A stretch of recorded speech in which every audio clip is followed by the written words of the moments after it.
last class we have seen about what is meant by first order logic. First order logic is another way of knowledge representation in artificial intelligence, and before class we have seen what is meant by proportional logic. In order to solve the problem whichever in proportional logic, just go for using this first order logic. It's another way of representation. So it is we know it is sufficiently expressive to represent the natural language statement in a concise way, right? So it is also known as, we can say it as predicate logic or first order predicate logic. Now we are just going to see what is meant by quantifiers in first order logic. We have seen several examples and several syntax for first order logic, right? So now we are just going to see what are the quantifiers that is going to be used in the first order logic. A quantifier, before getting to that, we just want to know what is meant by it. A quantifier is a language element which generate quantification, and quantification specifies the quantity of specimen in the universe of discourse. These are the symbols that permit to determine or identify the range and scope of the variable in the logical expression. So there are two types of quantifiers we know. So we know quantifiers means an element to generate quantification.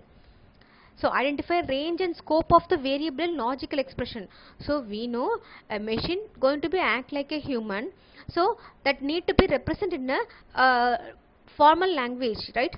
So that representation should be in a like that. So it should be identify the range and scope of the variable in logical expression. So if at all, what is we need to find out what is the relation between these two. Means we need that logical representation, that what is the range of it, what is the scope of that particular variable, we need to know. For that we need to use this quantifiers.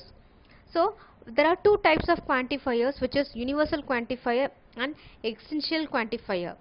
So universal quantifier, which means we are using for all, everyone, everything. So common thing we are using, right, that is for universal quantifier.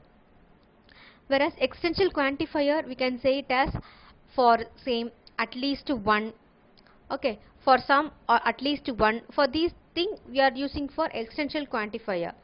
So let me see in detail about these two types of quantifier. First thing, universal quantifier. It is a symbol of logical representation which specifies that the statement within its range is true for everything or every instant of particular thing. So the universal specifies the statement within the range is true. So if it is particular range, if it is covering the particular range is true for everything and every instance of particular thing. If it is covers true then it is true. So symbol here it is represented as this form, and whenever we are using universal quantifier, this symbol that is meant for all that.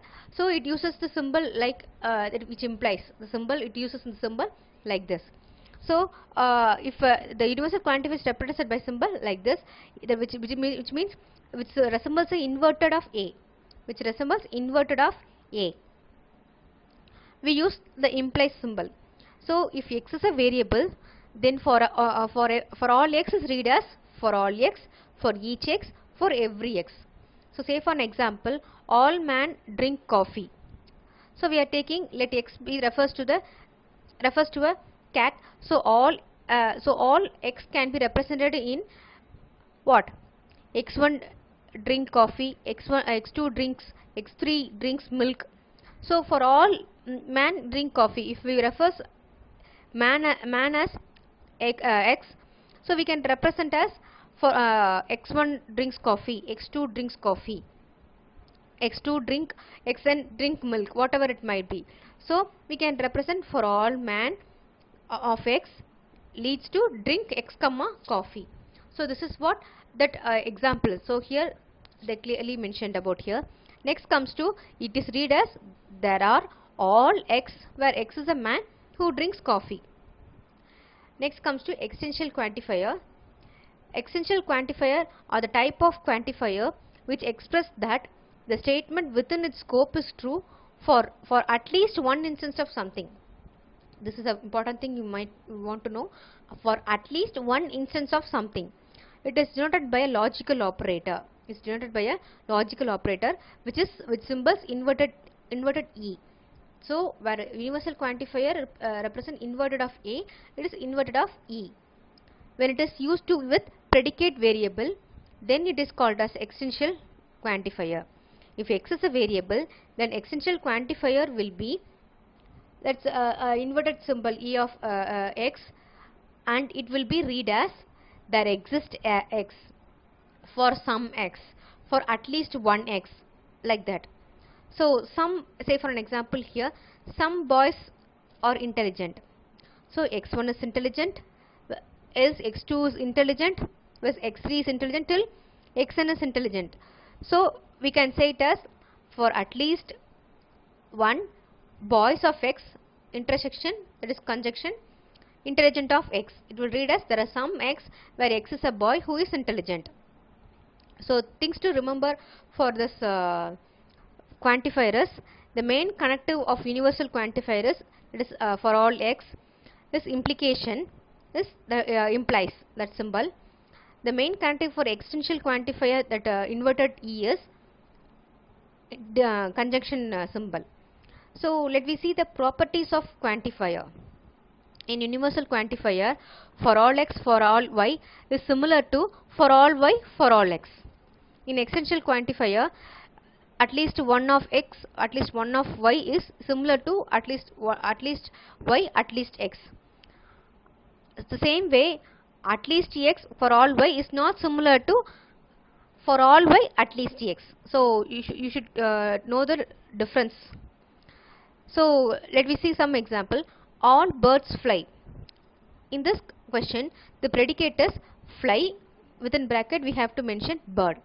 And since there are all birds who fly, so it is represented as for all X using the symbol bird of X, implication fly of X. Okay.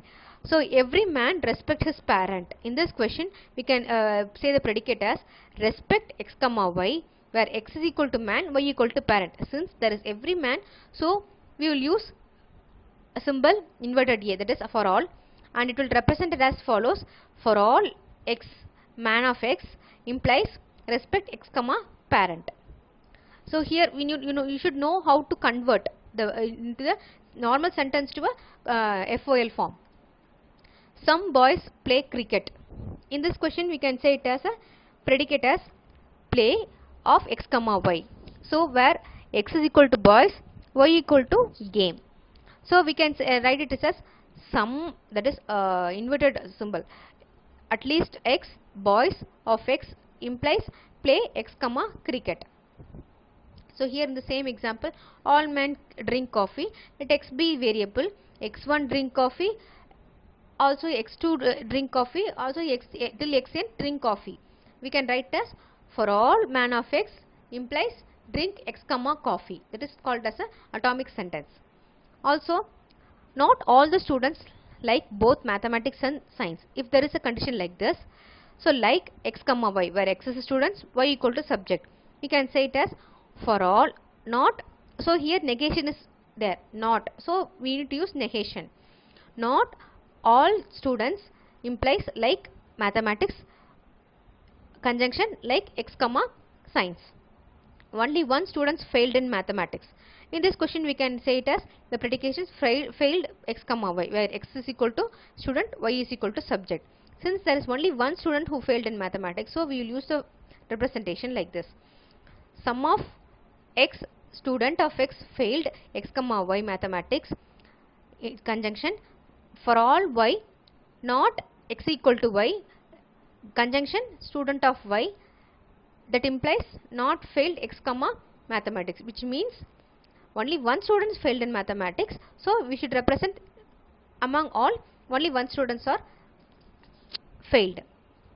Okay, so this is about next thing. We need to mention about what is about free and bound variables. So the quantifiers interact with variables which appears in substitutable way. There are two types of variables: first order logic, which are given by free variable and bound variable. If variable is said to be free variable in a formula if it occurs outside of the scope of a quantifier. So if it is said to be bound variable in a formula if it occurs within the scope of the quantifier, and this is called free and bound variable. So let me see what is these are the example. As I said, all birds fly. So predicate is fly of bird. You can say it as for all x bird of x, fly of x. Every man respect his parents, as I said earlier, right?